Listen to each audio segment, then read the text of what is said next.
burkinabés, africaines, africains, amis européens, amis asiatiques, amis américains des luttes africaines pour la liberté, diasporas africaines.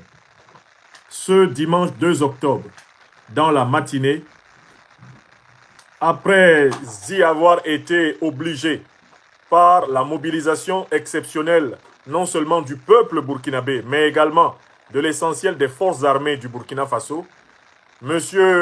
Paul-Henri Sandaogo Damiba, qui occupait jusqu'à vendredi passé les fonctions de chef de l'État du Faso, après son coup d'État du 24 janvier 2022, a officiellement et publiquement signé, écrit sa lettre de démission, comme il avait fait écrire et signer sa lettre de démission le 24 janvier 2022 au président légalement, légitimement et démocratiquement élu, Roch Marc Christian Kaboré.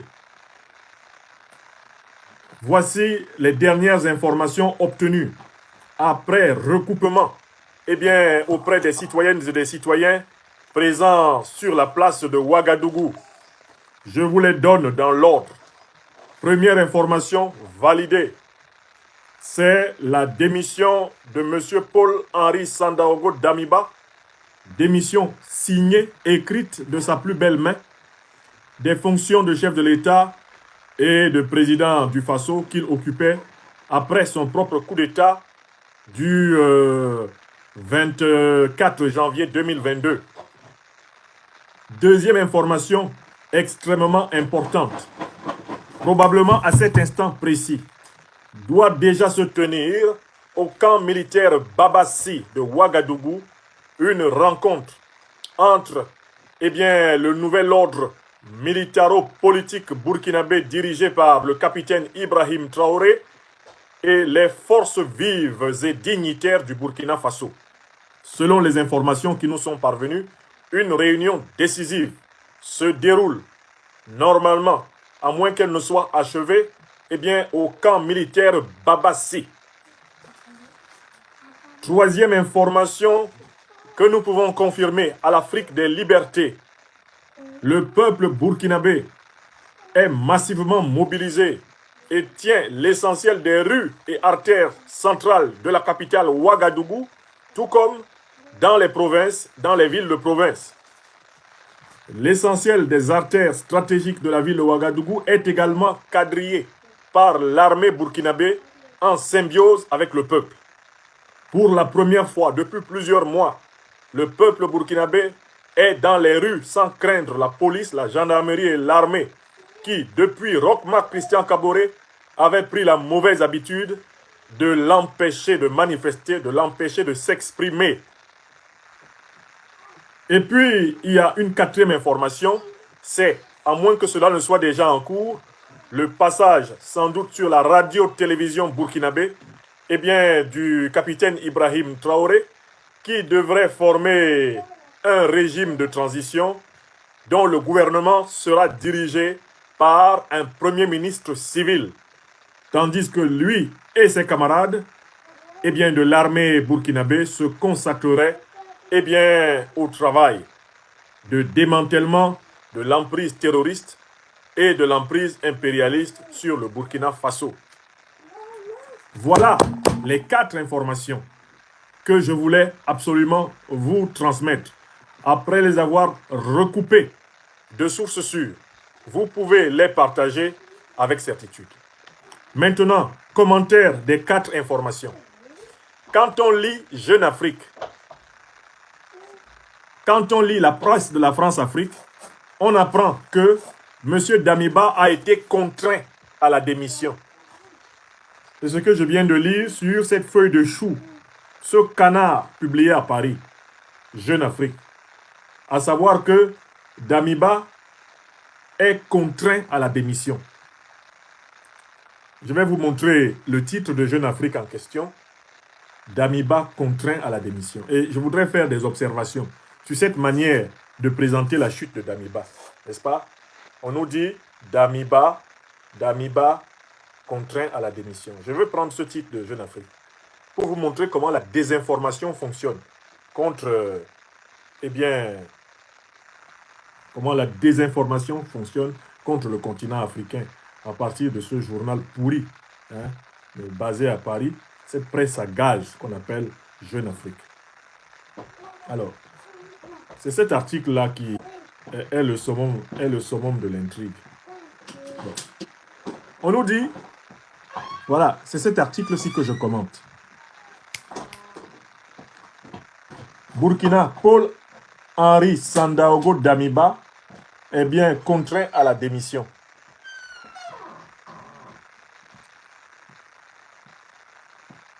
Donc, en quelque sorte, on essaye de présenter Paul-Henri Sandaogo Damiba comme étant une victime. Alors que ce qui lui arrive, c'est exactement ce que lui-même a fait.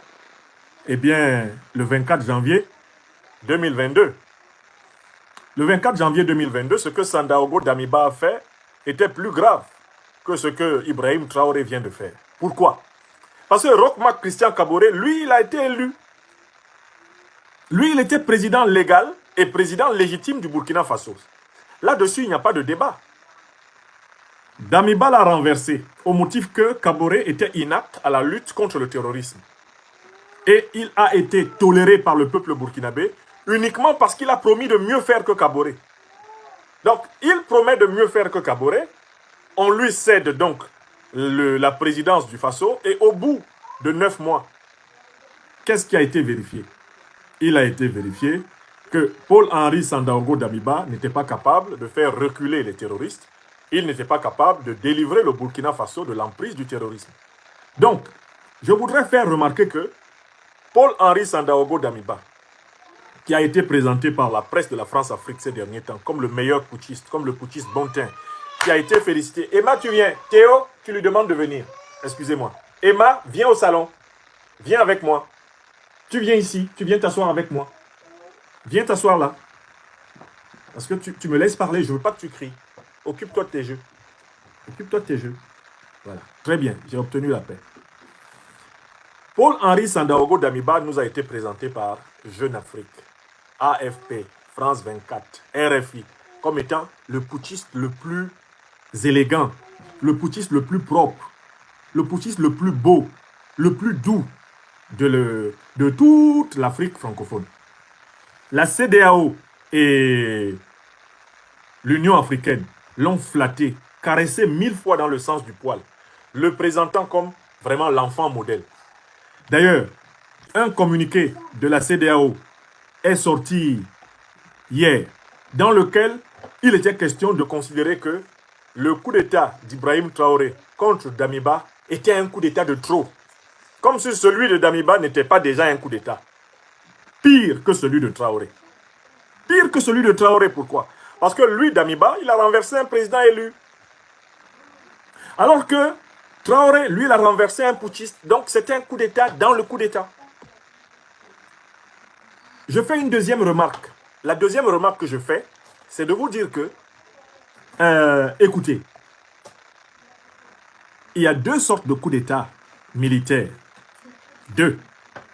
Les coups d'État réactionnaires, ceux qui ont pour but de rétablir la domination, de continuer la domination. Et les coups d'État révolutionnaires, ceux qui ont pour but d'exprimer les aspirations profondes du peuple. Damiba a été jugé sur ce double critère par le peuple burkinabé, par les opinions africaines et internationales. Son coup d'État était-il révolutionnaire ou était-il un coup d'État réactionnaire? Son coup d'État était-il un coup d'État populaire ou était-il un coup d'État en réalité néocolonialiste? L'opinion burkinabé et l'armée burkinabé ont clairement arbitré. Le coup d'État de Damiba était un coup d'État réactionnaire, un coup d'État néocolonialiste. Voilà pourquoi il était le chouchou de Paris, le chouchou de la CEDEAO, le chouchou d'Alassane Draman Ouattara, le satrape reptilien venu de Sendou pour troubler la paix de la lagune ébriée et ayant renié notre belle terre burkinabé de Sendou pour troubler toute l'Afrique de l'Ouest. Voilà pourquoi il était admiré par Bazoum, le junteur de Niamey qui va finir par faire boum. C'est pour ça qu'il était admiré. D'accord? Donc le peuple burkinabé et l'opinion de l'Afrique des libertés ne se sont pas trompés. Dès qu'on a vu Paris valider Damiba, dès qu'on a vu la CEDEAO aduler Damiba, dès qu'on a vu le secrétariat général de l'ONU caresser Damiba dans le sens du poil, dès qu'on a vu les chefs d'État les plus illégitimes, des putschistes constitutionnels civils, Ouattara Dramane, Bazoum, quand on a vu le velléitaire despote du Sénégal, Macky Sall, faire ami-ami avec Damiba, eh bien, toute l'Afrique a compris que Damiba n'avait pas fait un coup d'État pour matérialiser les aspirations populaires. Il n'avait pas fait un coup d'État pour incarner le changement géopolitique, géostratégique dont le Burkina Faso a besoin pour vaincre le terrorisme, mais il a fait un coup d'État pour, au contraire, ruser avec le peuple du Burkina. D'ailleurs, il a eu lui-même une déclaration qui a trahi ses intentions. Le caractère bourgeois, petit bourgeois et bourgeois comprador de son coup d'État. Il a dit que celui qui n'est pas content, qu'il fasse son propre coup d'État. Que celui qui n'est pas content, qu'il fasse son propre coup d'État. À partir du moment où un dirigeant militaire, qui sait qu'il n'a pas été élu, s'exprime comme ça devant un peuple, il reconnaît qu'il est le représentant d'une minorité particulariste, individualiste, égocentrique et narcissique. Il est le représentant en réalité d'une frange absolument abominable du peuple. L'exemple du coup d'État révolutionnaire, du coup d'État populaire, du coup d'État exprimant les aspirations du peuple qu'on peut avoir immédiatement en Afrique de l'Ouest, c'est le coup d'État du colonel Assimi Goïta au Mali. Vous voyez très bien le lien intime qu'il y a entre le peuple malien, l'armée malienne et le gouvernement de transition du Mali. Là-bas, c'est un coup d'État révolutionnaire. Là-bas, c'est un coup d'État populaire. Alors que ce que Damiba avait fait là, c'était un braquage par une frange oligarchique de l'armée, une frange oligarchique de la classe politique burkinabé, un braquage de trop contre le peuple burkinabé. Ce qu'il a fait est encore pire que ce que faisait Roch Kaboré, qui avait déjà commencé à couper Internet, à matraquer le peuple burkinabé quand il manifestait, à restreindre les libertés publiques. Damiba est allé trop loin. C'est pour ça qu'il est tombé. Donc quand on le présente comme quelqu'un qui a été contraint à la démission, on essaye de l'angéliser. Alors que Damiba s'est comporté en truand avec le peuple burkinabé. Sa démission a été obtenue dans les mêmes conditions qu'il avait obtenu celle de son prédécesseur. Donc, à la limite, il aura du mal à s'en plaindre. Sa démission a été obtenue une fois que le peuple burkinabé a eu la conviction qu'il est un traître au peuple, qu'il est un ennemi du peuple, qu'il ruse avec le peuple et qu'il est au service, non pas du peuple burkinabé, mais d'intérêts incompatibles avec ses aspirations populaires. Donc, je suis très heureux de faire ce deuxième point de l'actualité burkinabé avec vous. Restons à l'écoute du peuple burkinabé, restons à l'écoute des médias locaux du Burkina, des réseaux sociaux du Burkina, et chaque fois que de nécessité, votre serviteur qui est au QG de l'Afrique des libertés, en train de veiller le peuple africain du Burkina, vous reviendra. Pour le moment, place aux faits. Je réitère ce que j'ai dit dans ma première émission du jour. Nous attendons, nous, Afrique des libertés, des nouvelles autorités burkinabées, des déclarations claires portant sur la réorientation géostratégique et géopolitique du Burkina. 1. Nous attendons de ces autorités qu'elles demandent à l'armée française de quitter pacifiquement le sol burkinabé. Qu'elles demandent aux armées de l'OTAN de quitter pacifiquement le sol burkinabé, sans effusion de sang, sans tirer sur le peuple burkinabé, sans qu'il soit besoin pour l'armée burkinabé de mener quelques combats. Voilà la première grande décision que nous attendons. La deuxième grande décision que nous attendons, c'est un renforcement des relations de fraternité, de lutte et de solidarité entre la direction populaire du régime burkinabé actuellement en rectification et tous les régimes populaires panafricanistes actuellement en action. Dans le cas d'espèce, un renforcement de l'axe entre Ouaga et Bamako. La troisième décision que nous attendons, c'est clairement une redéfinition de la doctrine tactique et stratégique de lutte contre les terroristes, laquelle suppose qu'on ne combatte pas les terroristes en s'associant à des puissances qui ont permis leur implantation en Afrique. Les puissances qui, alliées à Al-Qaïda et à l'État islamique, ont assassiné Kadhafi et détruit la Libye, sont disqualifiées pour participer en Afrique à la lutte antiterroriste, car ce sont des puissances terroristes. C'est une action terroriste absolue qui a été menée pour tuer Kadhafi et pour partitionner la Libye. À partir de là, si vous savez que vous êtes une puissance, qui est co-responsable de la déstabilisation de la Libye et donc du Sahel. Vous n'avez plus titre à participer à la lutte antiterroriste sur le continent africain. Nous attendons des autorités burkinabées, nouvelle génération issue de cette rectification, une orientation ferme sur cette question. Et il ne faut pas avoir peur de dire la vérité. Parce que même ceux qui ont peur se font massacrer au Burkina. Même ceux qui sont lâches se font massacrer au Burkina. La plupart des Burkinabés qui ont été assassinés depuis plus de 10 ans dans cette grande déstabilisation continentale ne faisaient pas de politique. La peur ne sauve pas. La lâcheté ne sauve pas. Il est temps de dire les choses comme elles sont. Donc voilà un petit rappel des attentes qui sont faites. Enfin, il faut que les militaires qui sont en train, une fois de plus, de prendre la tête des opérations au Burkina, apprennent qu'ils ne doivent pas faire un pas sans le peuple burkinabé. Il faut que toutes les libertés fondamentales du peuple burkinabé soient restaurées et chéries. Nous voulons voir le peuple burkinabé protégé par la police, par la gendarmerie, par l'armée burkinabé. Nous ne voulons plus voir de scènes où le peuple burkinabé a peur de sa police, a peur de sa gendarmerie, a peur de son armée, comme étant des forces ennemies. Nous voulons voir une symbiose, à l'instar de celle du 14 janvier 2022 à Bamako, entre le peuple malien, les forces armées maliennes, le gouvernement de transition.